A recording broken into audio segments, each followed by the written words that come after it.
Et c'est une très belle expérience parce que j'ai vu mon pays à la lumière des projecteurs et nous avons vu notre culture au rendez-vous de ce grand événement.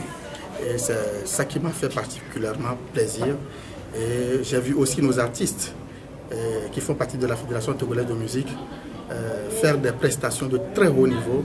Et ça m'a un petit peu rassuré sur la qualité de la musique togolaise. Chaque expérience nous permet d'apprendre et d'évoluer. Parce que nous devons tirer profit des expériences de tous les jours. S'il y a quelque chose à corriger, c'est pour des prochaines occasions, mieux mûrir la coordination. Parce que toutes les décisions que nous devrons prendre, ces décisions doivent être bien mûries et évaluer les pour et les contre de ces décisions pour que cela puisse impacter positivement notre participation. Donc je crois que c'est un travail beaucoup plus de coordination.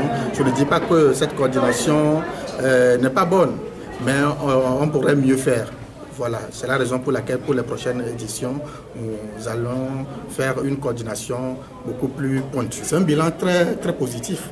Et vous-même, vous les médias, vous avez eu les retours, les échos. C'est un bilan très, très positif puisque même les organisateurs, je veux parler du staff de FEMIA, ont affirmé que c'est pour la première fois de voir un pays faire bonne impression sur le FEMUA, puisqu'il y a des pays comme le Sénégal, la RDC qui ont déjà été soumis à ce jeu.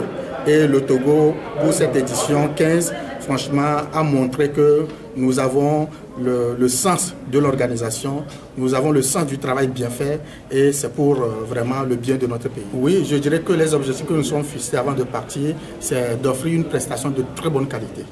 C'est la raison pour laquelle nous avons fait pas mal de répétitions ici et même arrivé sur la terre ivoirienne, nous avons pris des dispositions pour réviser ce que nous avons déjà appris ici. Et nos prestations étaient à la hauteur puisque le public a répondu massivement et a apprécié nos prestations. Donc sur ce plan, je dirais que nous avons eu un résultat très très positif. Non, le coup de gueule, ça doit être un coup de gueule positif. Oui, puisque je dirais que les Ivoiriens ont minimisé les Togolais en termes de prestations artistiques. Mais lorsque nous sommes arrivés, je prends l'exemple de l'artiste Nayo, Ndlomé Orchestra, lorsque la bande est arrivée, ben, c'est carrément un autre aspect de la musique qu'ils ont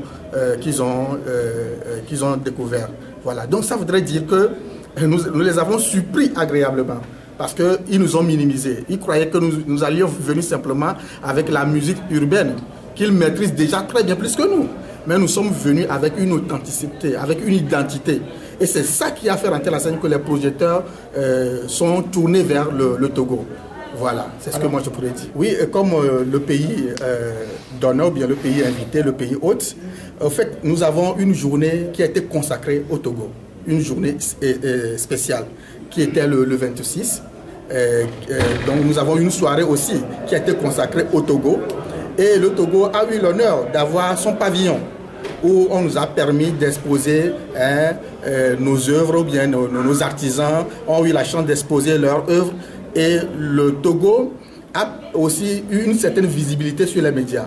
Si vous voyez France 24, RFI, la RTI, NCI, tous les médias étaient sur le Togo, étaient derrière le Togo. Donc ça nous a permis quand même d'avoir une visibilité optimale au cours du FEMUA.